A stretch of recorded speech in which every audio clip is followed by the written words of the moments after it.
ఆయనకు ప్రతిపక్షాలు కూడా సిపిఐ, సిపిఎం, కాంగ్రెస్, ఇంకోటి ఈడోడు మధ్యలో వచ్చిండు జనసేన అంట. ఎక్కడి నుంచి వచ్చిండో ఒక జనసేన వచ్చింది. వీళ్ళంతా కలిపి ప్రభుత్వం ప్రజలకు అనుకూలంగా పనిచేస్తున్నదని, ప్రజలు మా వెంట రారని ఈనాడు ప్రతిపక్షాలకు జ్వరం పట్టింది. ఏది దొరకలేదు వాళ్ళకు, ఇది దొరికింది.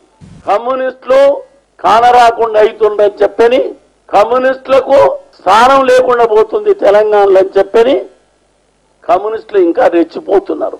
రెచ్చిపోతే చచ్చిపోతారు, రెచ్చిపోతే చచ్చిపోతారు.